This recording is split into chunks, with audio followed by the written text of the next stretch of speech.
Antes de que el hombre aprendiera a escribir su historia en piedra o en pergaminos, antes de que la ambición levantara ciudades de hierro y de fuego, existía un murmullo en los vientos de las praderas.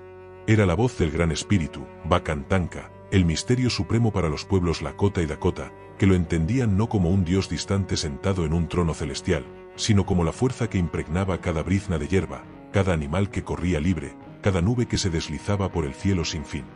Hablar de Vacantanka es hablar de un universo en el que todo está conectado. Para los pueblos de las grandes llanuras, el cielo y la tierra no eran dominios separados, eran un tejido único, sostenido por la energía sagrada de un espíritu que no podía ser visto ni comprendido del todo, pero que se manifestaba en cada rayo de sol y en cada trueno lejano. El Gran Espíritu no tenía un rostro único ni un nombre reducido a una sola definición, era misterio, totalidad, poder invisible que se dejaba sentir más que entender. Los ancianos Lakota decían que Vacantanka era como el aliento de la vida. Nadie lo había visto jamás, pero todos podían sentirlo en la brisa que refresca después del calor, en la lluvia que fecunda la tierra, en el canto de los pájaros al amanecer. Era la fuente de todo lo que existía, y al mismo tiempo, la energía que mantenía ese todo en equilibrio. De ahí que el respeto hacia la naturaleza no fuera una simple costumbre, sino un deber sagrado. Dañar al río, al árbol o al bisonte era atentar contra el Gran Espíritu mismo. A diferencia de otras cosmovisiones, donde los dioses se presentan como figuras concretas, con relatos y genealogías detalladas, Vacantanka era más que una figura, era un concepto que reunía lo sagrado, lo incomprensible y lo eterno. Los misioneros que llegaron siglos después intentaron traducirlo como Dios, pero esa traducción quedaba corta.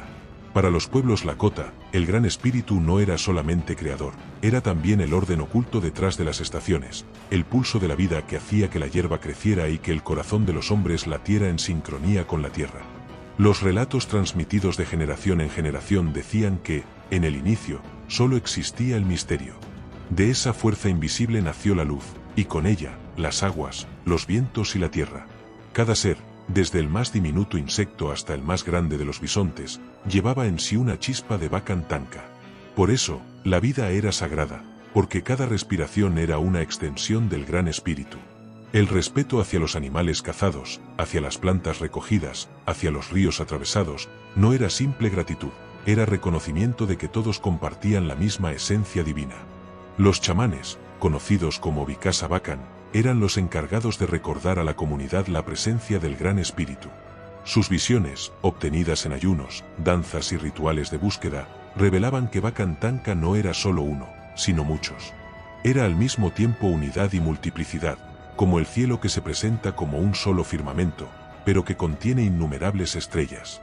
En sus enseñanzas, se decía que los poderes sagrados podían manifestarse en el trueno, en el sol, en la tierra fértil, en los animales de fuerza. Todos eran expresiones distintas de un mismo misterio. Y sin embargo, lo más asombroso de Vacantanka era su silencio. No se imponía con voces claras ni con escrituras talladas, se manifestaba en lo sutil, en lo que exigía atención y escucha. Los ancianos aconsejaban a los jóvenes que aprendieran a quedarse quietos, a observar el vuelo del águila o el movimiento de las nubes, porque allí hablaba el Gran Espíritu. Solo quien cultivaba el silencio podía escuchar la voz profunda que resonaba en todas las cosas. Esta visión del mundo daba a la vida un sentido de comunión permanente. Los pueblos no se sentían dueños de la tierra, sino parte de ella. El hombre no estaba por encima de los animales, sino que caminaba junto a ellos. El fuego, el agua, el aire y la tierra no eran recursos, sino parientes sagrados. Todo formaba parte de un círculo, y en el centro de ese círculo latía Vacantanka, invisible pero presente en todo. A medida que avancemos en esta narración, iremos descubriendo cómo esta concepción del Gran Espíritu moldeaba cada aspecto de la vida, desde las ceremonias de iniciación hasta las danzas del sol, desde la guerra hasta la crianza de los niños. Porque entender a Vacantanka es entender una forma de estar en el mundo donde cada acto cotidiano, por pequeño que parezca, era un diálogo con lo sagrado. Y ahora quiero hacerte una invitación. Si estás disfrutando de nuestro canal, deja un hola en los comentarios y cuéntanos desde dónde nos escuchas. Tu voz, como el eco del trueno en las praderas, mantiene vivo el círculo de esta comunidad que busca redescubrir los misterios del pasado. Para los pueblos Lakota y Dakota, comprender a Vacantanka era aceptar que lo divino no se limitaba a un único rostro ni a un solo templo. El Gran Espíritu se manifestaba en innumerables formas, y esas manifestaciones eran llamadas Bakampi, espíritus o fuerzas sagradas que expresaban distintos aspectos del misterio supremo. Así, aunque Bakan Tanka era una totalidad, también se dividía en múltiples presencias que acompañaban al ser humano en su camino. Los ancianos enseñaban que en el cielo se encontraba el trueno, Bakinyan, ave poderosa que con sus alas producía rayos y tormentas. No era un dios separado de Bakan Tanka, sino una de sus expresiones. Cuando el trueno rugía, no era solo la voz de la naturaleza, era el recordatorio de que el Gran Espíritu hablaba, que el equilibrio debía mantenerse y que el hombre nunca debía olvidar su pequeñez frente a la vastedad del cosmos.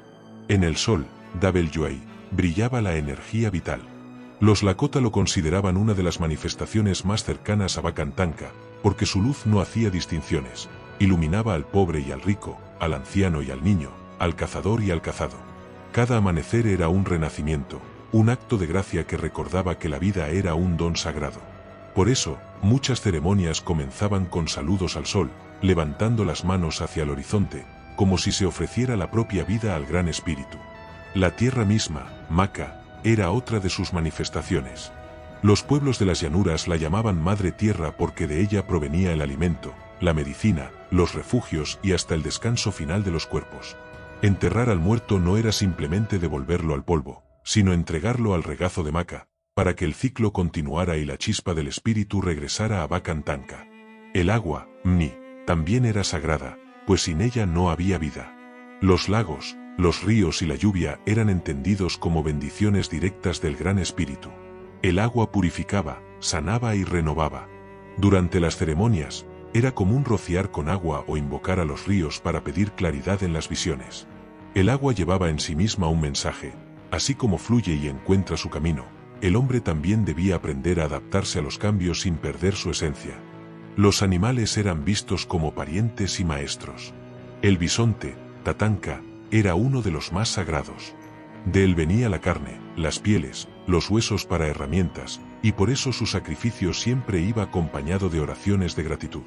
En cada bisonte, los Lakota veían un regalo directo de Bakan Tanka, y matar sin necesidad o sin respeto era considerado un insulto al Gran Espíritu. El águila, Wambli, era mensajera de los cielos. Sus plumas eran usadas en las ceremonias porque se creía que conectaban al portador con lo divino. Cada animal tenía un papel, un espíritu que enseñaba al hombre a vivir en armonía con el círculo de la vida. Los vientos también eran voces de Bakan Tanka. El viento del norte traía pruebas y frío, el del sur fertilidad y calor, el del este el renacer de la mañana, y el del oeste el misterio de la tarde y la cercanía del mundo espiritual. Cada soplo era un mensaje, y los chamanes aprendían a interpretarlos en sueños o en estados de trance. De esta manera, el Gran Espíritu no estaba encerrado en un lugar específico ni limitado a una sola figura.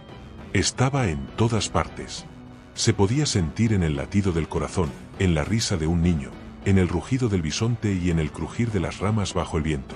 Comprenderlo no significaba estudiarlo en libros, sino vivirlo, reconocerlo en cada gesto del mundo natural.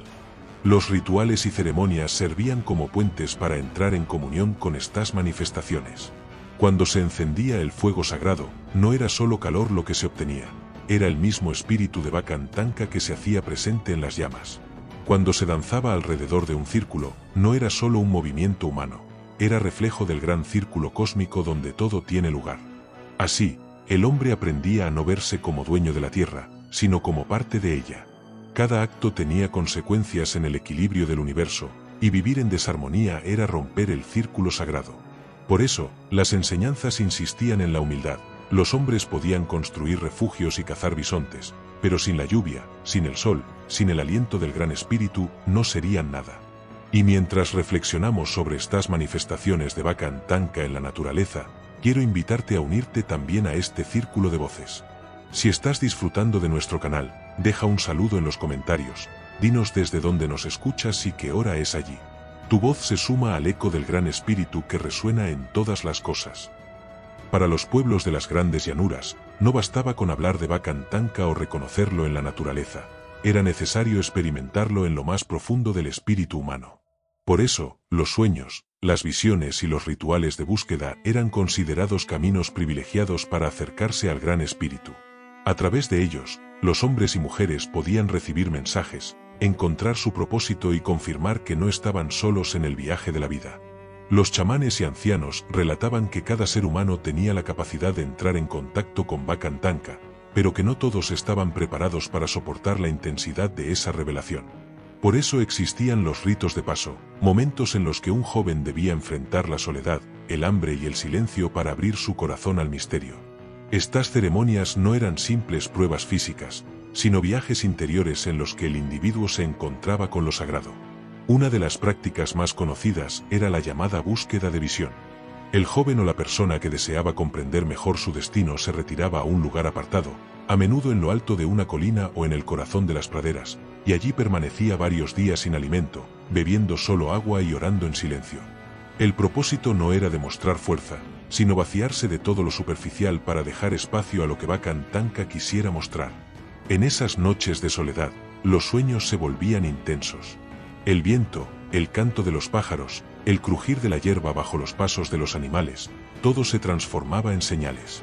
Muchos jóvenes contaban haber visto animales que hablaban, relámpagos que dibujaban formas en el cielo, o figuras aladas que descendían desde las nubes. Estas visiones no eran tomadas como alucinaciones, sino como mensajes directos del Gran Espíritu, que revelaba su voluntad a través de símbolos. Cuando el buscador regresaba al campamento, se reunía con los ancianos y chamanes para relatar lo que había visto. Ellos interpretaban los signos y ayudaban a comprender el papel que esa persona debía cumplir en la comunidad. Si alguien había soñado con un águila, significaba que debía ser un mensajero, alguien capaz de ver más allá y guiar a los demás. Si había visto al bisonte, su camino estaba ligado a la abundancia y al sustento del pueblo. Cada visión era única y, al mismo tiempo, parte de un lenguaje compartido por todos. Las mujeres también tenían formas de acercarse a Bakan Tanka, a menudo relacionadas con el agua, la tierra y los ciclos de la vida. Sus sueños eran vistos como poderosos, pues la capacidad de dar vida las acercaba especialmente al misterio del Gran Espíritu. Las ancianas eran respetadas como guardianas de sabiduría, y sus palabras, fruto de sueños reveladores, influían en decisiones importantes del pueblo. Las danzas eran otra forma de abrir el espíritu a lo sagrado. La danza del sol, por ejemplo, era uno de los rituales más intensos y significativos. En ella, los participantes se ofrecían en sacrificio, soportando pruebas de dolor físico mientras danzaban bajo el sol ardiente. No lo hacían por sufrimiento, sino como ofrenda. El cuerpo era entregado para que el espíritu se elevara hacia Bakan Tanka.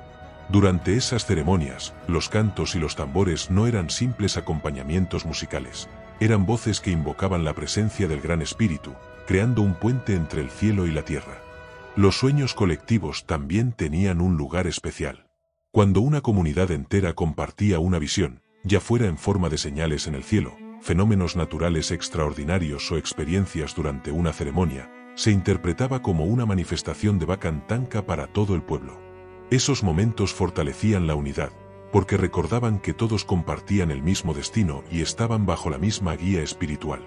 Lo notable es que, en esta cosmovisión, no existía separación entre lo espiritual y lo cotidiano. Dormir, comer, cazar, cantar, llorar, todo podía ser una vía de comunicación con el Gran Espíritu. Los sueños nocturnos eran tan importantes como los acontecimientos del día. El niño que reía, el anciano que contaba historias, el cazador que miraba el horizonte, todos, en su manera de vivir, eran escuchados por Bakan Tanka. Por eso, cada experiencia personal tenía valor sagrado. Nadie podía decirle a otro que su visión no era real, porque se entendía que Bakan Tanka se manifestaba de formas distintas según el corazón de quien lo buscaba. La diversidad de experiencias era prueba de la inmensidad del misterio. El Gran Espíritu no podía ser reducido a una sola voz ni a una sola forma de revelación. Y mientras recorremos este mundo de sueños, visiones y búsquedas, quiero invitarte también a compartir tu voz en esta comunidad. Si estás disfrutando de nuestro canal, deja un hola en los comentarios, dinos desde dónde nos escuchas y qué hora es allí ahora. Así como los Lakota compartían sus visiones en el círculo del pueblo, tú también puedes ser parte de este círculo de historias y enigmas. Para los pueblos de las grandes llanuras, la vida comunitaria no podía separarse de lo espiritual. Cada ceremonia, cada reunión alrededor del fuego, cada danza y cada canto eran formas de dialogar con Bakan Tanka. Se entendía que el Gran Espíritu no pedía templos de piedra ni estatuas talladas, sino respeto, gratitud y comunión a través de los rituales que mantenían viva la memoria de lo sagrado. Una de las ceremonias más poderosas era la danza del sol, Vivanyan Wacipi, que reunía a todo el pueblo en un acto de entrega y renovación. Durante días, los participantes ayunaban y se preparaban espiritualmente. El sol, como manifestación visible del Gran Espíritu, era el centro de esa celebración. Los danzantes se colocaban en círculo, con el corazón abierto hacia el cielo, y al ritmo de los tambores ofrecían su esfuerzo, su dolor y su resistencia como oración viviente. Las pruebas físicas que soportaban no eran vistas como castigos, sino como ofrendas que acercaban a la comunidad entera a Bakan Tanka. En el centro de esas ceremonias se levantaba un árbol sagrado, que representaba el eje del mundo, la conexión entre el cielo y la tierra. Sus ramas recordaban que toda vida estaba unida y que, aunque cada hoja parecía independiente, todas eran sostenidas por la misma raíz. Alrededor de ese árbol, el pueblo danzaba y cantaba, renovando el pacto con el gran espíritu de mantener el equilibrio de la vida. Otra ceremonia de gran importancia era la pipa sagrada, Chanumpa. Encenderla no era un acto cotidiano, sino un gesto de profunda reverencia. El humo que se elevaba hacia el cielo se entendía como una oración que ascendía directamente a Bakan Tanka. Al compartir la pipa en círculo, los participantes confirmaban que todos respiraban el mismo aire sagrado y que cada palabra pronunciada en ese contexto tenía la fuerza del juramento. No se trataba solo de fumar tabaco, sino de entrar en comunión con lo invisible. El uso de cantos y tambores era esencial en estas celebraciones. El tambor, al golpearlo, imitaba el latido del corazón de la tierra, y su ritmo constante recordaba que la vida entera palpita en armonía con el Gran Espíritu. Los cantos, aprendidos de generación en generación, no eran simples melodías, eran plegarias vivientes, cargadas de memoria, gratitud y misterio. Cuando la comunidad entera entonaba esas canciones bajo el cielo abierto, era como si todo el universo resonara en unidad. Las ceremonias también estaban presentes en los momentos de transición, nacimientos, iniciaciones, matrimonios y muertes. Cada cambio en la vida de una persona era visto como parte del gran círculo de la existencia, y por eso debía ser acompañado de rituales que lo conectaran con Bakan Tanka. Al nacer un niño, se le presentaba al cielo y a la tierra, reconociendo que no era posesión de sus padres, sino un regalo del Gran Espíritu. En la muerte, las oraciones y cantos lo acompañaban para que su espíritu encontrara el camino de regreso al misterio. La gratitud era otra de las claves de esta relación. Antes de cazar un bisonte, se ofrecían palabras al Gran Espíritu, agradeciendo por la vida que estaba a punto de ser tomada. Antes de sembrar o de recoger plantas medicinales, se pedían permisos y se dejaban ofrendas simbólicas, como tabaco o plumas. Cada acto estaba marcado por la conciencia de que la vida no era un derecho automático, sino un préstamo otorgado por Bakan Tanka. Incluso en los tiempos de guerra, se recurría a las ceremonias. Los guerreros se reunían para pedir protección y fuerza, pero también para recordar que la violencia debía usarse solo cuando era inevitable. El Gran Espíritu no favorecía la destrucción gratuita, cada acción debía estar en equilibrio con el círculo mayor. El éxito en la batalla no se atribuía a la fuerza individual, sino a la guía y la protección recibida de las fuerzas sagradas.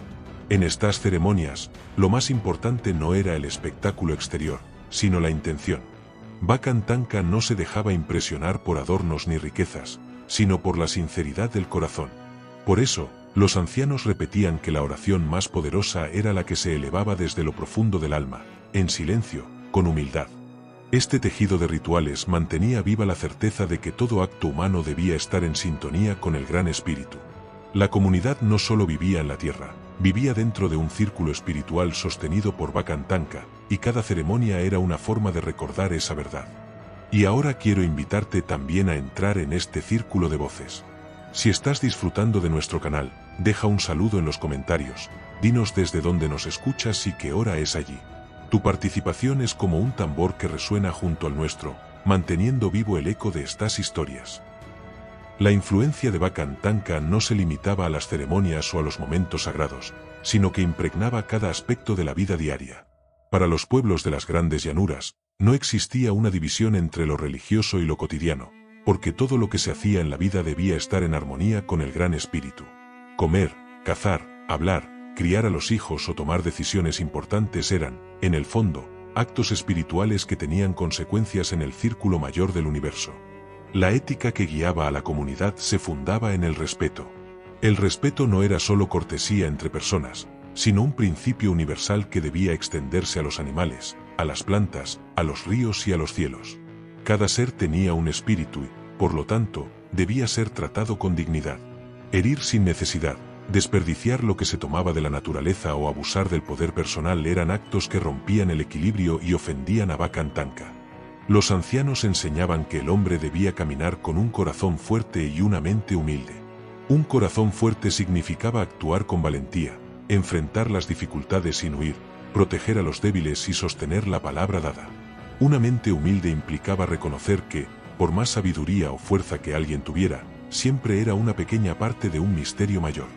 El orgullo excesivo era visto como una enfermedad espiritual, porque hacía olvidar al hombre su dependencia del gran espíritu. La generosidad era otro de los pilares fundamentales. El bien más grande no estaba en acumular riquezas materiales, sino en compartirlas con la comunidad. La vida no se concebía en términos de posesión individual, sino de pertenencia al círculo. Si un cazador obtenía más carne de la que su familia podía consumir, debía compartirla con los demás, especialmente con los ancianos, los huérfanos o los enfermos. Esa actitud no era solo bondad, sino un mandato espiritual. Lo que se recibía de Bakan Tanka debía circular, no estancarse. La honestidad también era sagrada. La mentira no solo dañaba a los hombres, sino que distorsionaba la verdad del gran espíritu, que se manifestaba en la claridad del sol y en la transparencia del agua. Por eso, la palabra tenía un peso especial. Dar la palabra era comprometer el alma, y romperla era considerado una de las mayores faltas, capaz de alejar al hombre de la armonía con el círculo de la vida. El autocontrol era igualmente esencial. Los instintos, como la ira, la avaricia o la lujuria, eran entendidos como fuerzas que podían desviar al hombre de su camino. No se trataba de negarlos, sino de aprender a dominarlos. La verdadera libertad no consistía en hacer todo lo que se deseaba, sino en mantener el espíritu equilibrado, de manera que las decisiones estuvieran siempre en sintonía con Bakan Tanka. El papel de los ancianos en transmitir estas enseñanzas era vital. Ellos eran la memoria viva de la comunidad, los que recordaban cómo los antepasados habían caminado en armonía con el gran espíritu. Sus consejos no eran vistos como simples opiniones, sino como palabras cargadas de autoridad espiritual. Escuchar a los mayores era escuchar, a través de ellos, la voz de Bakan Tanka que hablaba desde tiempos antiguos. Incluso en la crianza de los niños se reflejaba esta ética. No se educaba con castigos severos ni con violencia, sino con el ejemplo y con la paciencia. Se creía que cada niño traía consigo un don especial del gran espíritu, y la tarea de los padres era ayudarle a descubrirlo y desarrollarlo. La disciplina venía de comprender las consecuencias de los actos y de aprender a vivir en armonía, no de imponer miedo. El rol de la comunidad era también fundamental.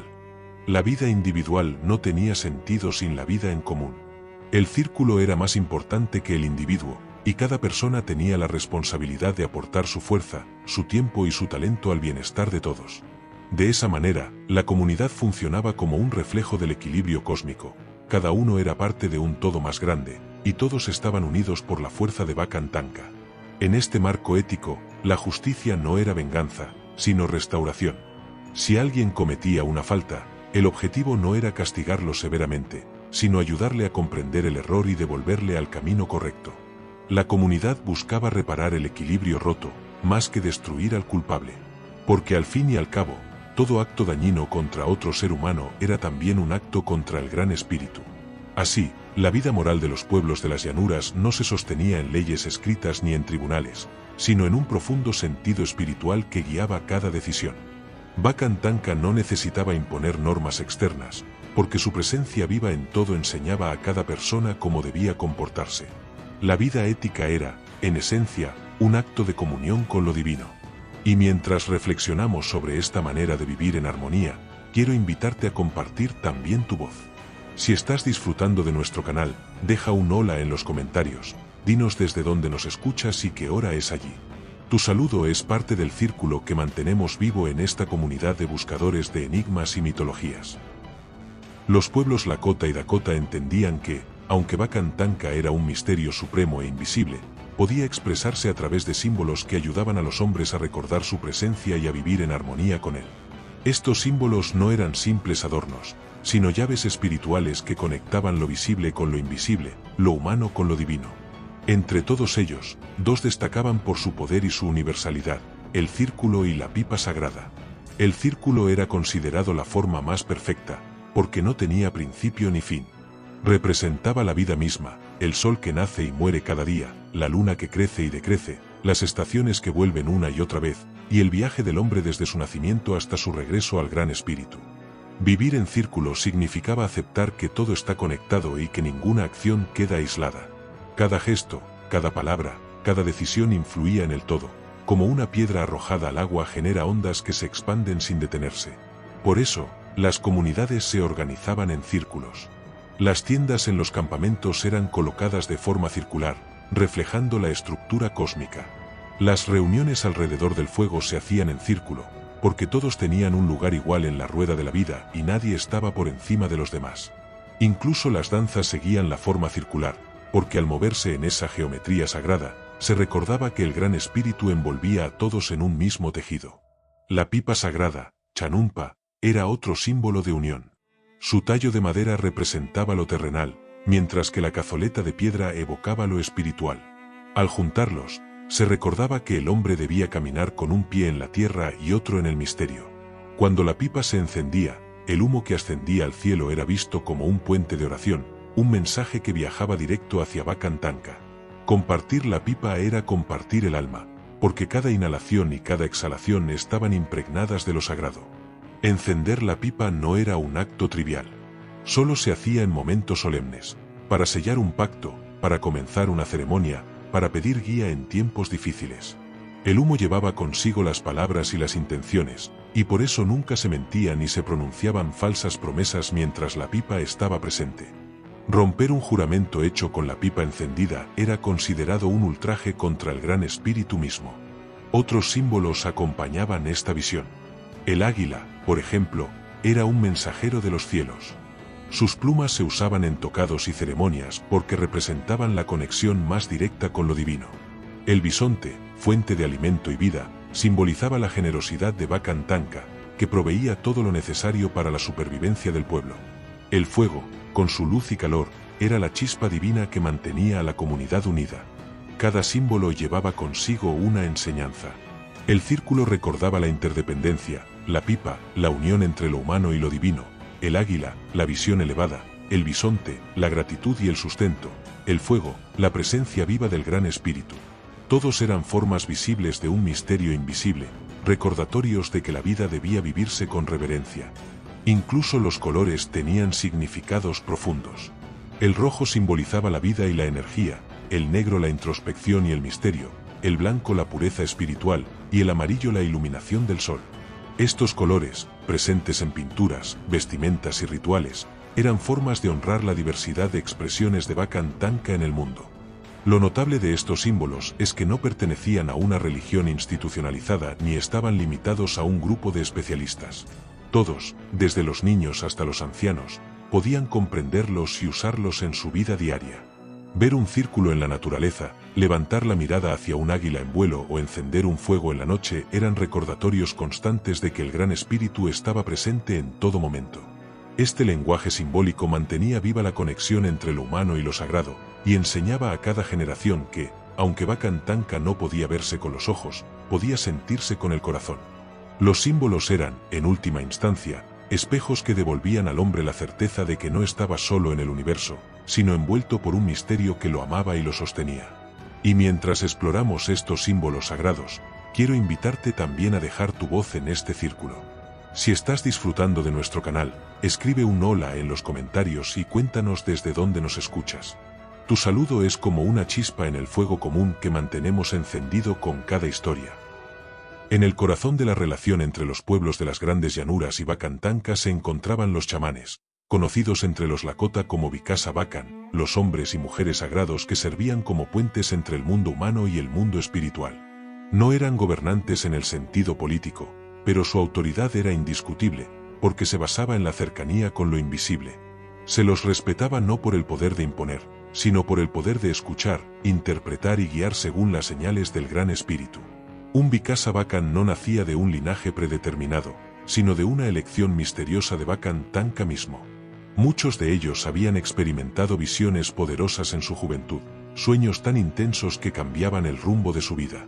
Otros pasaban por enfermedades graves o experiencias cercanas a la muerte que se interpretaban como llamadas espirituales. El dolor y la transformación personal eran vistos como puertas abiertas hacia el misterio, y quien regresaba de esas pruebas lo hacía con una sensibilidad especial para percibir lo sagrado. La formación de un chamán no era rápida ni sencilla. Durante años, debía aprender de los ancianos, observar los rituales, memorizar cantos, conocer plantas medicinales y, sobre todo, purificar su espíritu. El aprendizaje no era solo intelectual, sino integral. Cuerpo, mente y alma debían alinearse para convertirse en verdaderos mediadores de Bacan Tanka. Los chamanes eran quienes guiaban las ceremonias, encendían el fuego sagrado y dirigían la danza del sol. Pero su papel iba mucho más allá de los rituales públicos. También eran los que acompañaban a los enfermos, quienes interpretaban los sueños, los que aconsejaban en tiempos de crisis y los que mantenían viva la memoria de los mitos y enseñanzas. Eran guardianes de la palabra, pero también de la vida espiritual cotidiana. Se decía que podían viajar entre mundos. En estados de trance, alcanzados mediante cantos, tambores o el uso de plantas sagradas, el Vikasa Bacan podía entrar en contacto directo con los espíritus. En esos viajes, encontraba respuestas para problemas de la comunidad, como sanar una enfermedad, como enfrentar una sequía, como interpretar señales en el cielo o en la tierra. No era un poder personal, sino una responsabilidad recibida del Gran Espíritu para el bien de todos. La medicina espiritual y la medicina física se entrelazaban en sus manos. Conocían las hierbas que aliviaban el dolor, pero también sabían que la enfermedad no era solo del cuerpo, sino también del alma. Si alguien caía enfermo por tristeza, ira o desequilibrio, el chamán debía restaurar la armonía entre la persona y Bacan Tanka. Curar significaba reconciliar, devolver al individuo al círculo de la vida. El chamán también cumplía un rol de juez espiritual. Cuando había conflictos dentro de la comunidad, no imponía castigos, sino que buscaba restablecer el equilibrio. Escuchaba a las partes, interpretaba los sueños relacionados y pedía señales a Bacan Tanka antes de aconsejar. Su objetivo no era dividir, sino unir, porque sabía que el Gran Espíritu estaba presente en todos, incluso en quienes habían cometido errores. Muchos relatos hablan de chamanes que, en medio de tormentas o calamidades, invocaban al Thunderbird o al sol para que intercedieran. Algunos eran capaces de calmar vientos o atraer lluvias, aunque lo importante no era el espectáculo de sus acciones, sino la fe de la comunidad en que estaban conectados con lo sagrado. Esa fe era lo que sostenía a todos en tiempos de dificultad. El respeto hacia los chamanes no significaba que estuvieran por encima del resto. Al contrario, se esperaba de ellos mayor humildad, porque su papel no era para beneficio personal, sino para el servicio de todos. El abuso de poder espiritual era una de las peores faltas, y se creía que Bacan Tanka retiraba su don a quienes caían en la soberbia. Así, los chamanes eran el rostro humano del misterio. Eran recordatorios vivientes de que Bacan Tanka no estaba distante, sino cerca, acompañando a la comunidad en cada paso. Su vida, marcada por la oración, la disciplina y el servicio, era una constante enseñanza de que lo sagrado estaba en todo. Y ahora, mientras pensamos en estos mediadores entre lo humano y lo divino, quiero invitarte a dejar tu voz en nuestro círculo. Si estás disfrutando de nuestro canal, escribe un hola en los comentarios, cuéntanos desde dónde nos acompañas y qué hora es allí ahora. Tu saludo es como un eco en el tambor que mantiene viva la conexión con el Gran Espíritu. Para los pueblos de las grandes llanuras, la guerra y la paz no eran meramente decisiones estratégicas o políticas, sino cuestiones profundamente espirituales que requerían la guía de Bacan Tanka. El Gran Espíritu estaba presente en cada batalla, en cada tratado, en cada movimiento de la comunidad, y se entendía que ignorar su voluntad podía traer consecuencias fatales. Antes de emprender una guerra, los líderes y los chamanes buscaban señales en la naturaleza. El vuelo de las aves, la dirección del viento, el brillo de las estrellas o los sueños de los guerreros eran interpretados como mensajes del Gran Espíritu. Si las señales eran desfavorables, era mejor posponer o incluso evitar el conflicto. Luchar sin la bendición de Bacan Tanka era considerado un acto de arrogancia que ponía en riesgo no solo a los guerreros, sino a toda la comunidad. Los guerreros, antes de partir, realizaban ceremonias de purificación. Se pintaban el rostro y el cuerpo con colores sagrados, invocaban a los espíritus animales que los protegían y compartían la pipa sagrada en círculo. Ese acto no era simplemente un ritual de unidad, sino un recordatorio de que la vida de cada uno estaba entrelazada con la de los demás y que todos dependían de la guía del Gran Espíritu. Cada flecha disparada, cada lanza levantada, debía estar en armonía con un propósito mayor. La guerra no era glorificada. Aunque era parte de la realidad de los pueblos, se la veía como un recurso necesario solo en casos de defensa o para mantener el equilibrio frente a amenazas externas. Matar sin necesidad o luchar por ambición personal era visto como una ruptura con Bakan Tanka. El verdadero valor no estaba en destruir al enemigo, sino en proteger al pueblo y mantener la dignidad del círculo. La paz, por otro lado, era considerada el estado natural querido por el Gran Espíritu. Los tratados entre tribus solían sellarse con ceremonias en las que la pipa sagrada se encendía como testigo. Fumar juntos significaba que las palabras estaban respaldadas por lo divino y que romper el pacto sería ofender no solo al otro pueblo, sino también a Bakan Tanka. El humo que ascendía era la garantía de que el compromiso se elevaba al cielo y quedaba grabado en el corazón del universo. Los consejos de ancianos jugaban un papel central en estas decisiones. No se trataba solo de debatir estrategias, sino de escuchar los relatos de sueños y las interpretaciones espirituales. A veces, un solo sueño podía cambiar el rumbo de un conflicto. Si alguien había visto en visión al águila caer herida, era un mal presagio. Si había visto al sol iluminar a los guerreros, era una señal de protección. La política y lo espiritual eran inseparables porque la vida entera estaba bajo el círculo de Bakan Tanka. Incluso en el campo de batalla, se mantenían ciertos códigos sagrados. Atacar por la espalda o destruir innecesariamente los recursos del enemigo era visto como una falta de honor. El combate debía ser directo, y la valentía se medía más por la capacidad de resistir y proteger que por la cantidad de muertes infligidas. Se creía que Bakan Tanka miraba con más favor al guerrero que regresaba con el corazón limpio que al que volvía manchado de crueldad. La derrota, cuando ocurría, no se interpretaba siempre como fracaso humano, sino como señal de que el Gran Espíritu había decidido otro destino. El dolor de la pérdida era real, pero se entendía que había una enseñanza detrás.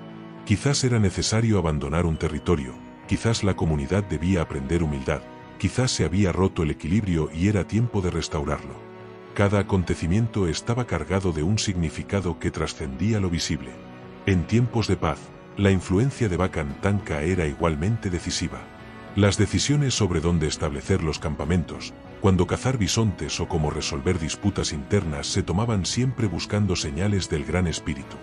La vida no era vista como una cadena de elecciones arbitrarias, sino como un camino que debía seguir las huellas invisibles marcadas por lo sagrado. El círculo de la pipa, los cantos, las danzas y las palabras de los ancianos garantizaban que las decisiones no fueran fruto de intereses individuales, sino de un consenso inspirado por Bakan Tanka. De esa manera, la comunidad se mantenía unida, sabiendo que cada paso estaba sostenido por el misterio supremo. Y mientras reflexionamos sobre cómo la guerra y la paz estaban impregnadas de espiritualidad, quiero invitarte también a unirte a nuestro círculo. Si estás disfrutando de nuestro canal, deja un saludo en los comentarios, dinos desde dónde nos escuchas y qué hora es allí ahora. Tu voz es como una chispa que fortalece nuestra comunidad, igual que el fuego sagrado fortalecía a los pueblos en sus decisiones. La relación con Bakan Tanka no se limitaba a los chamanes, guerreros o ancianos. Estaba presente también en la educación de los niños, porque cada generación debía aprender desde temprana edad a reconocer el misterio en todas las cosas. Los pueblos de las grandes llanuras entendían que un niño no era simplemente un miembro más de la comunidad, sino un regalo directo del Gran Espíritu, y por eso su crianza y enseñanza tenían un carácter profundamente espiritual. Desde el nacimiento, el niño era presentado al cielo y a la tierra, como una forma de reconocer que pertenecía al círculo mayor de la vida. No se trataba de posesión de los padres, sino de una chispa prestada por Bakan Tanka para que creciera y cumpliera su destino. Esta visión transformaba la manera de educar. Los niños no eran moldeados con dureza, sino guiados con paciencia para descubrir el don que el Gran Espíritu había puesto en ellos. La transmisión del conocimiento no ocurría en aulas ni con libros, sino en la vida misma. Los ancianos eran los grandes maestros, y sus relatos eran considerados tesoros de sabiduría. Alrededor del fuego, contaban historias de cómo los antepasados habían caminado en armonía con Bakan Tanka, y esas narraciones servían como lecciones de vida. Los niños aprendían valores, reglas de conducta y la importancia del respeto no a través de mandatos rígidos, sino escuchando cómo los héroes y los espíritus enfrentaban pruebas y tentaciones. El aprendizaje estaba lleno de símbolos. Al observar el vuelo del águila, se enseñaba a mirar lejos y a ser valiente. Al seguir las huellas del bisonte, se aprendía sobre la generosidad y el sustento. Al escuchar el viento, se comprendía la importancia del silencio y la reflexión. La naturaleza era el gran libro abierto de Bakan Tanka, y cada elemento ofrecía una lección si se sabía escuchar. La disciplina no se imponía con castigos severos. Se creía que los golpes o los gritos podían dañar el espíritu del niño, y un espíritu herido tardaba en sanar. En lugar de eso, se utilizaban la corrección paciente, el ejemplo de los mayores y el recordatorio de que toda acción tenía consecuencias en el círculo. Un niño que rompía un objeto debía repararlo, uno que faltaba al respeto debía disculparse públicamente. De esta forma, aprendía que sus actos no eran aislados, sino parte de un tejido común. Los juegos también eran parte del aprendizaje. No eran simples pasatiempos, sino ensayos para la vida adulta.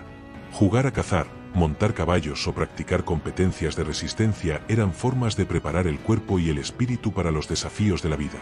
Incluso en los juegos se recordaba que la victoria no debía ser motivo de orgullo, sino de gratitud hacia Bakan Tanka por los dones recibidos. La educación espiritual se profundizaba con la búsqueda de visión en la adolescencia. Era un momento crucial en el que el joven debía retirarse en soledad para escuchar la voz del Gran Espíritu. Esa experiencia no solo lo definía como individuo, sino que también lo integraba plenamente en la comunidad. Su visión se compartía con los ancianos, quienes lo ayudaban a comprender su papel en el círculo. Así, la educación no terminaba nunca, porque la vida entera era un aprendizaje constante de Bakan Tanka. La importancia de los ancianos como maestros era incalculable. Sus arrugas y cicatrices eran vistas como marcas sagradas de la experiencia, señales de que habían caminado mucho tiempo en el sendero del Gran Espíritu. Escuchar sus palabras era tan valioso como observar el cielo estrellado o seguir el curso de un río. La sabiduría no se buscaba en objetos externos, sino en la memoria viva de quienes habían aprendido a convivir con lo sagrado. De esta manera, la transmisión de conocimiento era también transmisión de espiritualidad. No se enseñaba solo a cazar o a tejer, sino a vivir en armonía. No se enseñaba solo a sobrevivir, sino a respetar. Cada acto cotidiano, encender un fuego, preparar un alimento, cruzar un río, era una oportunidad para recordar que Bakan Tanka estaba presente y que el hombre debía actuar con humildad y gratitud. La educación, entonces, era el puente que aseguraba que el círculo nunca se rompiera. Los niños crecían no para convertirse en individuos aislados, sino para integrarse al círculo de la comunidad y a través de ella, al círculo mayor del universo. Y ahora, mientras pensamos en esta manera de educar en armonía con lo sagrado, quiero invitarte también a dejar tu voz en nuestro círculo. Si estás disfrutando de nuestro canal, deja un hola en los comentarios, cuéntanos desde dónde nos acompañas y qué hora es allí ahora. Así, juntos, mantenemos viva la tradición de compartir sabiduría en comunidad. El tiempo, para los pueblos de las grandes llanuras, no era una línea recta que avanzaba de manera inmutable hacia un final. El tiempo era un círculo, igual que la vida misma, y en ese círculo estaba la huella de Bakan Tanka. No existía la idea de un inicio absoluto ni de un final definitivo, sino de ciclos que se repetían y que unían el pasado, el presente y el futuro en una misma corriente de energía. Cuando se hablaba del amanecer, no era solamente el comienzo de un nuevo día, sino también el recordatorio de que toda oscuridad acaba cediendo a la luz. Cuando se celebraba la llegada de la primavera, no era únicamente el retorno de los brotes verdes, sino la reafirmación de que la vida siempre resurge. Cada estación, cada luna, cada cambio en la naturaleza era un recordatorio de que Bakan Tanka mantenía en equilibrio el ritmo de todo lo que existe. La muerte, dentro de esa visión, no era una ruptura, sino un paso hacia otra fase del círculo. La partida de un ser querido era dolorosa, pero nunca se entendía como un fin. El espíritu regresaba a la gran corriente de Bakan Tanka, y desde allí seguía acompañando a los vivos. Los ancianos decían que quienes partían se convertían en viento que acaricia, en lluvia que fecunda, en estrellas que guían en la noche. El gran espíritu transformaba lo que parecía pérdida en continuidad, lo que parecía ausencia en presencia diferente. Por eso, los rituales de despedida no eran silencios de desesperación, sino cantos de acompañamiento. Se encendían fuegos para iluminar el camino del espíritu y se compartía la pipa para mantener el vínculo entre los mundos. Los objetos queridos del difunto eran enterrados con él, no como posesiones, sino como símbolos de que su vida continuaba en otra dimensión. Nadie partía solo, siempre lo acompañaban las oraciones de los suyos y la certeza de que Bakan Tanka lo recibía. La idea de reencuentro era parte del consuelo. Se creía que las almas que habían compartido el mismo círculo en vida volverían a encontrarse en la eternidad. Los lazos de familia, amistad y comunidad no se rompían con la muerte, sino que se extendían más allá de ella. El círculo no se fragmentaba, simplemente se ampliaba hacia lo invisible. La visión del tiempo también influía en las decisiones cotidianas. Saber que cada acción tenía un eco en el círculo mayor hacía que las personas actuaran con mayor cuidado. Una palabra dicha con ira podía volver como herida, pero una palabra de bondad podía regresar como bendición. Era la ley del círculo. Todo lo que se enviaba al universo encontraba su camino de regreso. Los sueños ocupaban un lugar central en esta comprensión del tiempo y la muerte. En ellos, los vivos podían encontrarse con los espíritus de los antepasados, recibir consejos o advertencias. No eran simples fantasías nocturnas, sino auténticos mensajes del Gran Espíritu. Se entendía que el velo entre los mundos se volvía más delgado en los sueños, y por eso debían ser compartidos e interpretados con cuidado. La continuidad del espíritu se manifestaba también en la idea de los nombres. A menudo, un niño recibía el nombre de un antepasado, no como repetición mecánica, sino como reconocimiento de que la energía de aquel ser seguía presente en el círculo. De esta manera, la memoria no era un recuerdo lejano, sino una fuerza viva que seguía guiando a la comunidad. La concepción circular del tiempo también explicaba la importancia de los ciclos naturales. Los pueblos sabían que después de la sequía vendría la lluvia, después de la escasez vendría la abundancia, después del invierno llegaría la primavera. Esa confianza en los ciclos era confianza en Bakan Tanka, que sostenía la rueda de la vida. Por eso, incluso en las pruebas más duras, había esperanza. El círculo siempre volvía a girar. Este modo de comprender el tiempo y la muerte ofrecía una sabiduría profunda. Invitaba a no temer lo inevitable, a aceptar la transitoriedad de todo, y al mismo tiempo a vivir con respeto, porque cada gesto tenía repercusión. Era una filosofía que enseñaba serenidad y responsabilidad, al recordar que todos somos parte de un ciclo eterno sostenido por el Gran Espíritu. Y ahora, mientras reflexionamos sobre cómo Bakan Tanka daba sentido al tiempo, la muerte y la continuidad, te invito también a dejar tu huella en este círculo. Si estás disfrutando de nuestro canal, salúdanos en los comentarios, cuéntanos desde dónde nos acompañas y qué hora es allí ahora. Tu voz, unida a la nuestra, es parte de este gran ciclo que mantenemos vivo juntos. Para los pueblos de las grandes llanuras, los animales no eran simples criaturas que compartían el mundo con los humanos. Eran hermanos, maestros y portadores del espíritu de Bakan Tanka. Cada especie tenía un lugar dentro del círculo de la vida y representaba cualidades sagradas que los hombres podían observar, aprender e imitar. El bisonte, por ejemplo, era mucho más que una fuente de alimento. Su abundancia sostenía la vida de las comunidades, y cada parte de su cuerpo era utilizada con respeto. La carne para el sustento, la piel para vestimentas y refugios, los huesos para herramientas, los tendones para cuerdas. Nada se desperdiciaba, porque cada regalo del bisonte era un acto de generosidad del Gran Espíritu. Se realizaban ceremonias especiales de agradecimiento, recordando que al cazar no se estaba simplemente quitando una vida, sino recibiendo un don sagrado. El águila, por otro lado, era considerada mensajera del cielo. Su vuelo majestuoso, que alcanzaba alturas donde ningún hombre podía llegar, la convertía en símbolo de conexión directa con lo divino.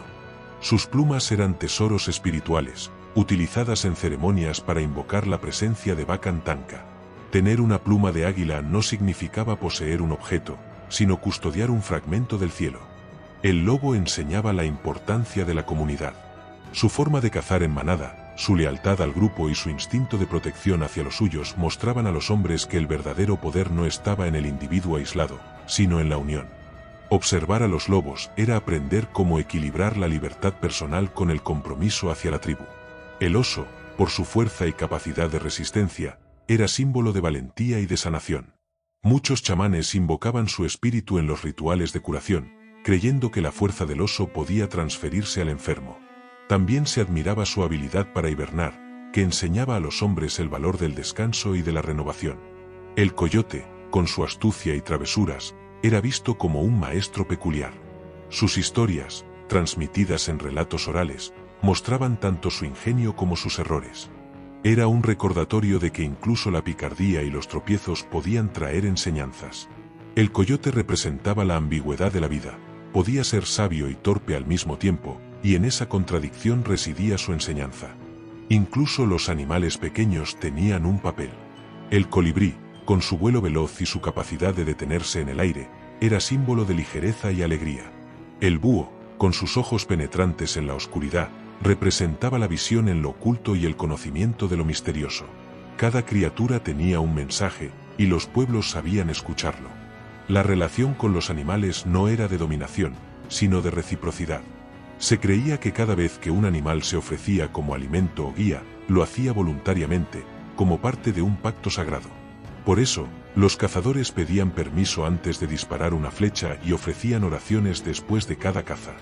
Era un intercambio en el que el respeto aseguraba la continuidad del círculo de la vida. Los espíritus animales también se manifestaban en las visiones. Muchos jóvenes que buscaban su propósito en soledad recibían la aparición de un animal que los acompañaría toda su vida como protector. Ese animal espiritual no era una simple imagen, sino una fuerza viva que los guiaba en los momentos de duda y peligro. Así, la identidad personal quedaba entrelazada con el mundo animal en una unión indisoluble. Esta visión hacía que el ser humano nunca se sintiera separado del resto de la creación. El hombre no estaba por encima de los animales, sino junto a ellos, como parte de un mismo círculo. Cuidar de ellos era cuidar de sí mismo, dañarlos innecesariamente era romper la armonía que Vacan Tanka había establecido. Al mirar esta relación profunda con los animales, comprendemos que la espiritualidad de los pueblos de las llanuras no era una filosofía abstracta, sino una forma de vida concreta. Cada paso en la tierra, cada flecha lanzada, cada mirada al cielo estaba impregnada de la certeza de que Vacan Tanka se expresaba en todas las criaturas. Y ahora, mientras reflexionamos sobre esta conexión sagrada entre humanos y animales, quiero invitarte a participar también de nuestro círculo.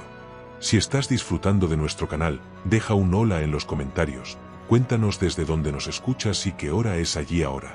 Tu saludo fortalece este vínculo, como las plumas del águila que elevan nuestras oraciones al cielo. Entre todas las expresiones de espiritualidad de los pueblos de las grandes llanuras, había rituales que ocupaban un lugar central porque representaban momentos de encuentro directo con Vacan Tanka. No eran simples ceremonias externas, sino verdaderas puertas hacia lo sagrado. Entre ellas, la danza del sol y la búsqueda de visión destacaban como caminos de entrega total al Gran Espíritu. La danza del sol, realizada generalmente en los meses de verano, era la ceremonia más importante de muchas tribus de las llanuras, especialmente los Lakota. No era un espectáculo para entretener ni un acto obligado, sino un sacrificio voluntario que simbolizaba la conexión del hombre con el círculo mayor de la vida. Durante varios días, los participantes se preparaban con ayunos, oraciones y purificación en la cabaña de sudor, hasta que llegaba el momento de reunirse alrededor del árbol sagrado.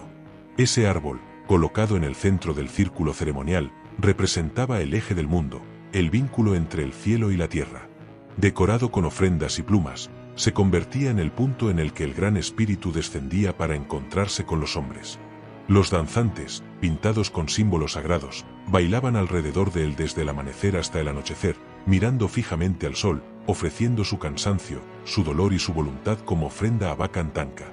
Algunos de ellos atravesaban pruebas aún más intensas. Se perforaban el pecho o la espalda con varas unidas a cuerdas que se fijaban al árbol central. El acto no era visto como tortura, sino como la entrega suprema del cuerpo y el espíritu al gran misterio. Resistir sin quejarse era una forma de mostrar valor, de demostrar que el ser humano podía trascender el sufrimiento y unirse a lo divino. Cuando las cuerdas finalmente se rompían, se interpretaba como señal de liberación y renovación espiritual. La danza del sol era también un acto colectivo. Mientras los danzantes ofrecían su sacrificio, las familias y la comunidad entera los rodeaban con cantos y tambores. El círculo de todos los presentes recordaba que no se trataba de un esfuerzo individual, sino de un acto en nombre de la tribu entera. El bienestar de la comunidad, la fertilidad de la tierra, la abundancia de los bisontes y la armonía de las estaciones dependían de esa ofrenda al Gran Espíritu. La búsqueda de visión, por su parte, era una experiencia profundamente personal. Generalmente realizada en la adolescencia o en momentos decisivos de la vida, consistía en retirarse solo, sin comida ni agua, a un lugar apartado, una colina, un bosque, una pradera abierta, para esperar la revelación de Bakan Tanka. Allí, el buscador pasaba días en oración, expuesto al sol, al viento, al frío o a la lluvia, sin más compañía que sus pensamientos y su fe. El propósito no era resistir por resistencia, sino abrirse a las señales. A menudo, la visión llegaba en forma de sueño o aparición de un animal espiritual. Podía ser un águila que descendía en el horizonte, un lobo que se dejaba ver, una tormenta que hablaba a través del trueno. Esas experiencias no se interpretaban de manera literal, sino como mensajes simbólicos que definían el camino de vida del buscador. Cuando la visión concluía, el joven regresaba a la comunidad y compartía lo que había experimentado con los ancianos. Ellos lo ayudaban a interpretar el mensaje y a comprender cuál era su lugar en el círculo. A partir de ese momento, dejaba de ser un niño para convertirse en adulto con un propósito espiritual claro. Estos rituales, tanto colectivos como individuales, revelaban que la espiritualidad de los pueblos de las llanuras no era una teoría abstracta, sino una experiencia directa con lo divino. El sacrificio, la soledad, el dolor y la resistencia eran caminos hacia la revelación. Bakan Tanka no era un dios distante, sino una presencia viva que respondía al corazón humano cuando se abría con sinceridad. Al pensar en estas ceremonias, comprendemos que la conexión con el Gran Espíritu no se lograba con palabras vacías, sino con actos concretos de entrega. Era un recordatorio de que el ser humano, aunque pequeño frente al universo, podía alcanzar la grandeza al unirse al círculo eterno de la vida. Y ahora, mientras reflexionamos sobre estos rituales de encuentro con lo sagrado, te invito a unirte también a nuestro círculo. Si estás disfrutando de nuestro canal, deja tu saludo en los comentarios, dinos desde dónde nos ves y qué hora es allí ahora. Tu voz es parte de esta ceremonia de palabras que compartimos con el espíritu del gran misterio. La música era el latido del espíritu entre los pueblos de las grandes llanuras, y en cada nota, en cada ritmo, se reconocía la presencia de Bakan Tanka. No se trataba de entretenimiento ni de arte en el sentido estético occidental, sino de un lenguaje sagrado, una forma de comunicación directa con el gran misterio. Los cantos, los tambores, las flautas y las sonajas eran más que instrumentos, eran voces del universo. El tambor, en particular, era considerado el corazón de la comunidad. Su sonido grave y repetitivo imitaba el pulso de la tierra y el latido del corazón humano. Cuando el tambor resonaba, todos sabían que era el eco del Gran Espíritu llamando a la unión. En los rituales, el tambor no solo marcaba el ritmo de las danzas, sino que abría un puente hacia lo invisible. Se decía que cada golpe era como un paso que guiaba al alma hacia el centro del círculo sagrado. Los cantos eran oraciones cantadas. No eran composiciones fijas, sino expresiones vivas que podían variar según el momento, el sueño del cantor o el mensaje recibido en visión. Muchos eran transmitidos de generación en generación, pero siempre conservaban un carácter de frescura, porque el espíritu del cantor los renovaba con cada interpretación. Cantar era invocar, y al mismo tiempo, agradecer. Era hablar con Bakan Tanka con el alma entera. Las flautas, hechas de hueso o madera, producían sonidos suaves que imitaban el viento o el canto de los pájaros. Eran utilizadas tanto en contextos espirituales como en expresiones de amor y cortejo, pero siempre conservaban un matiz sagrado. Se creía que su melodía era capaz de guiar a los espíritus y de abrir los corazones humanos al misterio. Las sonajas, adornadas con plumas, semillas o cuentas, acompañaban los cantos como símbolos de movimiento y transformación. Cada sacudida evocaba el sonido de la lluvia o el murmullo de los espíritus invisibles. Así, incluso los instrumentos más simples eran portadores de un mensaje divino. La música y el canto no estaban reservados solo a los chamanes o líderes espirituales. Toda la comunidad participaba. En las ceremonias, los niños, mujeres y ancianos unían sus voces en un mismo coro. La fuerza no estaba en la perfección de las notas, sino en la unión de los corazones. Esa unión era la que mantenía viva la conexión con Bakan Tanka. Los cantos tenían poder específico. Algunos eran para invocar la lluvia, otros para sanar, otros para acompañar a los difuntos en su viaje. Había cantos de agradecimiento después de la caza y cantos para pedir fortaleza antes de la guerra. Cada uno llevaba consigo la memoria de los antepasados y la certeza de que el Gran Espíritu escuchaba cada palabra entonada con sinceridad. El silencio también era parte de la música.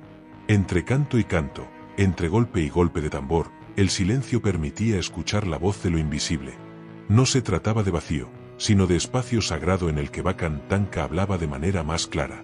Los ancianos enseñaban que sin silencio no había verdadera música, porque era en la pausa donde el espíritu podía entrar. La danza acompañaba siempre a la música. No era un acto de exhibición, sino un movimiento circular que reflejaba el ritmo del universo. Los pasos repetitivos, girando en torno al fuego o al árbol sagrado, representaban la unión del pueblo con el Gran Espíritu. Cada giro era como una estrella girando en el cielo, cada salto como un trueno respondiendo a la tierra. Así, música, canto y danza formaban un mismo tejido espiritual. No existía la separación entre lo humano y lo divino, entre arte y oración. Todo era uno, y en ese uno se manifestaba Bakan Tanka. Al escuchar esta manera de entender la música, comprendemos que para los pueblos de las llanuras, el sonido no era un adorno, sino una herramienta de transformación. Una melodía podía sanar, un tambor podía unir, un canto podía abrir las puertas del cielo. Todo resonaba en el círculo eterno del Gran Espíritu. Y ahora, mientras piensas en el eco de estos cantos ancestrales, quiero invitarte a participar también en este círculo. Si estás disfrutando de nuestro canal, deja tu saludo en los comentarios, dinos desde dónde nos acompañas y qué hora es allí ahora. Tu voz es parte de este coro que sigue resonando con la fuerza de Bakan Tanka. En tiempos de crisis, cuando la comunidad enfrentaba hambrunas, enfermedades o amenazas externas, el papel de Bakan Tanka se volvía aún más evidente. No se buscaban soluciones únicamente en la fuerza de las armas o en la organización material, sino en la conexión con el Gran Espíritu, que era visto como la fuente última de toda guía y protección. Las visiones proféticas eran, en esos momentos, faros que iluminaban el camino de los pueblos. Los chamanes y visionarios buscaban señales en sueños, en el vuelo de las aves, en los colores del cielo o en los movimientos de los animales. Muchas veces, un simple detalle, como la aparición de un halcón en medio de la tormenta, era interpretado como un mensaje de Bakan Tanka. Estas visiones no se consideraban supersticiones, sino auténticas revelaciones que ayudaban a tomar decisiones colectivas. Un anciano podía soñar con bisontes abundantes y anunciar que llegaría un tiempo de prosperidad. Otro podía soñar con campos secos y advertir de una sequía. Estos mensajes eran compartidos en círculo, analizados con respeto, y servían como guía para preparar a la comunidad. El valor de la visión no estaba solo en su contenido, sino en la confianza que generaba, la certeza de que el pueblo no estaba abandonado, sino acompañado por lo sagrado. En épocas de contacto con otros pueblos y con los colonizadores europeos, estas visiones adquirieron un carácter aún más profundo. Muchos líderes espirituales afirmaban haber recibido mensajes de Bakan Tanka sobre la necesidad de resistir, de mantener las tradiciones y de no dejarse arrastrar por el olvido. En medio de la destrucción cultural, la fe en el Gran Espíritu se convirtió en un refugio y una fuerza de unidad. Uno de los ejemplos más notables fue la aparición de la danza de los espíritus a fines del siglo XIX. Aunque distinta a la danza del sol, esta ceremonia nació de una visión en la que se prometía la restauración de las tierras y la reunión de los antepasados si el pueblo permanecía fiel a sus costumbres y oraciones. Para muchos, era una confirmación de que Bakan Tanka seguía presente incluso en los tiempos más oscuros. El sentido de unidad inspirado por el Gran Espíritu era lo que permitía que las comunidades resistieran. No se trataba solo de sobrevivir físicamente, sino de mantener vivo el espíritu. Se entendía que, aunque el mundo material cambiara, el círculo mayor sostenido por Bakan Tanka nunca se rompía. Esa fe era un escudo invisible que les daba fortaleza frente a cualquier adversidad. La esperanza profética no se basaba en promesas vacías, sino en la experiencia constante de que lo sagrado respondía. Si llegaba la lluvia tras un canto, si se sanaba un enfermo después de una oración, si se encontraba caza luego de un ritual, era la prueba viva de que Bakan Tanka escuchaba y actuaba. El pueblo no dependía únicamente de su esfuerzo, sino de su capacidad de mantener el vínculo con el gran misterio. La profecía no siempre era clara ni cómoda. A veces anunciaba sufrimientos inevitables, como guerras o pérdidas, pero incluso en esas advertencias había consuelo. Se creía que Bakan Tanka mostraba el dolor futuro no para condenar, sino para preparar. La visión era una manera de recordar que incluso en el sufrimiento había un propósito y que la comunidad no estaba sola en su travesía. De esta forma, las visiones y la fe en Bakan Tanka se convirtieron en la columna espiritual de los pueblos de las llanuras. A través de ellas, se mantenía la esperanza, se fortalecía la unidad y se preservaba la identidad frente a los desafíos del tiempo. Y ahora, mientras reflexionamos sobre la fuerza de estas visiones proféticas y la unidad que inspiraban, te invito a unirte también a nuestro círculo. Si estás disfrutando de nuestro canal, deja un saludo en los comentarios, dinos desde dónde nos escuchas y qué hora es allí ahora. Tu voz fortalece esta comunidad, como las palabras de los ancianos fortalecían a su pueblo en tiempos de prueba. Hoy, muchos siglos después de que las primeras comunidades de las llanuras elevaran sus cantos hacia el cielo, el nombre de Bakan Tanka sigue vivo. No solo en los recuerdos de los ancianos, sino en la práctica diaria de quienes aún se reconocen como herederos de esa espiritualidad. Aunque el mundo moderno haya transformado los paisajes y haya introducido nuevas costumbres, la esencia del Gran Espíritu permanece como un fuego que no se apaga. Entre los Lakota, Dakota y otras naciones, la oración a Bakan Tanka continúa siendo parte fundamental de la vida. Muchos participan todavía en la danza del sol, en las ceremonias de la pipa sagrada y en las búsquedas de visión, recordando que el contacto con lo divino no pertenece al pasado, sino que es posible en cada generación. Estas prácticas, lejos de ser reliquias de museo, son caminos vivos que mantienen abierta la conexión con el misterio eterno. Incluso en comunidades que enfrentaron la pérdida de tierras, la asimilación forzada y la opresión cultural, la fe en Bakan Tanka sirvió como resistencia. Cuando las escuelas prohibían hablar en lengua nativa, muchos padres y abuelos susurraban en secreto oraciones a sus hijos, transmitiendo la llama espiritual como un tesoro indestructible. Aunque los templos de piedra se multiplicaran en el continente, los pueblos de las llanuras seguían sabiendo que el verdadero santuario era el cielo abierto, la tierra bajo los pies y el círculo de la comunidad.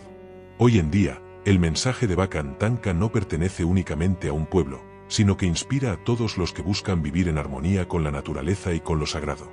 El respeto por los animales, la gratitud por el alimento, la visión del tiempo como círculo y la certeza de que la muerte no es un final, sino un tránsito, son enseñanzas que dialogan con las inquietudes del mundo moderno.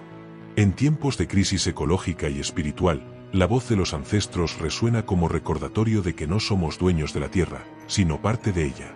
Muchos jóvenes indígenas han retomado con fuerza las ceremonias y los cantos, combinando el orgullo de su herencia con los desafíos del presente.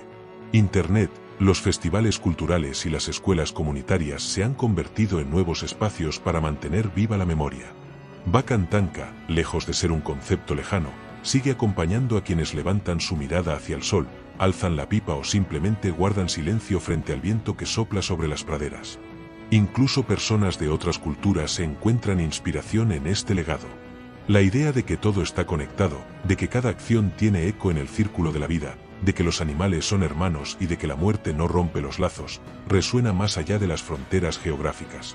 Bakan Tanka se ha convertido en símbolo universal de unidad, humildad y respeto hacia lo sagrado. Así, la historia del Gran Espíritu no termina. Es un río que fluye, un círculo que nunca se rompe, una melodía que sigue vibrando en los tambores y en los corazones. El mundo puede cambiar, las ciudades pueden crecer, pero mientras haya alguien que pronuncie una oración con sinceridad, mientras alguien ofrezca una palabra de gratitud al cielo y a la tierra, Bakan Tanka seguirá presente. Y ahora, mientras cerramos este viaje por la espiritualidad de los pueblos de las llanuras, quiero invitarte a unirte también a nuestro círculo. Si estás disfrutando de nuestro canal Mitología y Enigmas, deja tu saludo en los comentarios, dinos desde dónde nos acompañas y qué hora es allí ahora. Y no olvides darle me gusta al vídeo y suscribirte, porque cada gesto tuyo mantiene viva esta comunidad y nos ayuda a seguir compartiendo las voces del misterio y la sabiduría ancestral.